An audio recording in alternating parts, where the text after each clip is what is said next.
Rousell here, and this week we're going to focus on chords. All the chords in a particular scale, and the fingering is pretty much the same. You can use them in pretty much every key you play them. So here we go. Let's start out with G major. The first chord is a G major in the G major scale, and that's comprised by the G, the B flat, which is the third, and then the 5, the D. There's a G major chord. You can also play it above the 12th fret. There it is. Rings nice and clean. Now, let's go back to the original, or to the 1. There's the G, there's the B. You can't put that 5 in there. So the only way to play the G major is actually do this.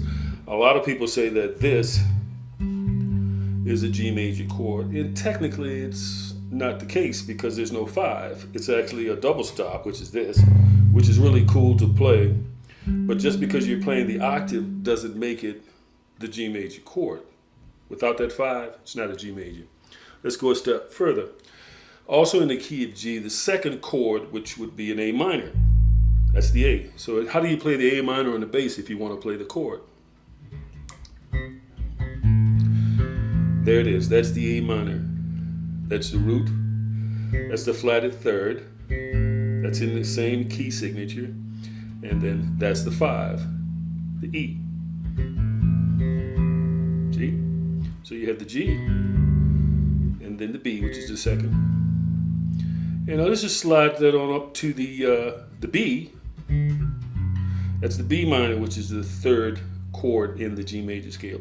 And the fingering is the same no matter what key you're playing. And so there you have it. So once you learn these chords, you can play them anywhere in any key, provided that whatever musical situation you're playing in, you can play a chord, a 3-note chord like that, in accompaniment with the keyboard player, guitar player, what have you. Okay, now the next chord will be a C major, which is here. That's the 4. And you have the same situation with the C that you would, or you have with the G.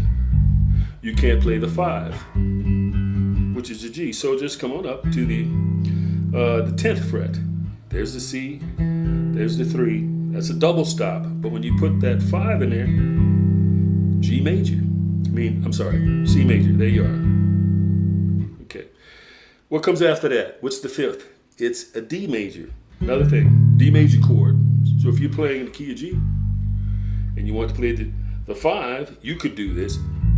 It's kind of deep, kind of muddy. I guess if the band is playing really, really slow, you can probably pull that off. But if you wanted some color, that fills it up just nice. It's just, doesn't that just do something to you? Yeah, it's really nice. Now the next chord, again, it's an E minor, and the fingering is the same as you played on the A. Same as you've done on the B. You're just changing positions to get that E minor. So you want to play an E minor chord, which is still in the same scale of G major. There it is, E minor. Now the next one is kind of tricky. You see, that's a tonic in the 7th, which is just right below the 1. That is actually an F sharp, and it's a minor chord. So you'd flat, the 3rd is already flat. But what do you do with the 5? It's a flat 5. So you say, well, how do you play that? Okay, what are the notes in that? It would be the F sharp, it would be the A, there's your minor.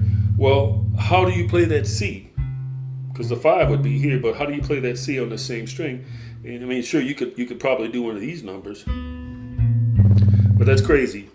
Well, and I've got a big hand, that's still a tough stretch. The way I do it is I do the C, I do the A, which is the 3rd, the flatted 3rd, and then I do the F sharp. There you have it. Now, in every major scale, this would be the same fingering, be it the F sharp minor with a flat 5, or the G sharp minor with a flat 5, which is the G sharp, which would be the 7th in the A major scale. So the fingering is the same. The only thing is where do you position your hand? Where do you fret that? So you would fret that here. Now you say, well, how do you use that? When would you use these types of chords? You would use these chords, like I said, when you're playing. And I'll give you an example. I'll play a slow groove, still in the key of G, and the chords I'm going to play are going to be the 1, the 4, and the 5.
Well, there you have it, the chords to the G major scale.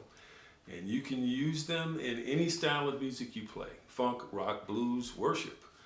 Get to know the chords, get comfortable with them. Remember, the fingering is going to always be the same. And the whole idea here is to use them to express yourself. That's what it's all about. You learning to express yourself more. Use them. Until next time, have fun with it.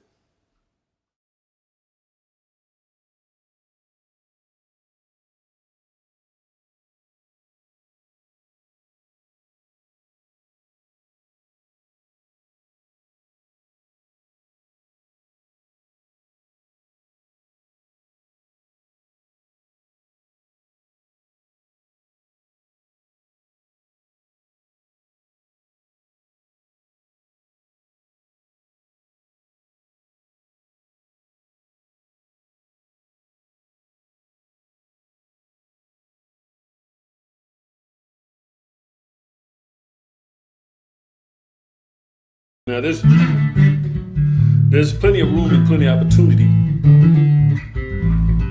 to do all kinds of stuff, but I'm going to keep it very simple so that you can see how you can play a full chord with on top of a whole note, whatever, or a half note, quarter notes even. I may even do a little palm muting, but I will keep doing the full chords. I won't do a bunch of melodies. I'll leave that up to the guitar player, but it'll show you, just to give you an example, how you can fill the music up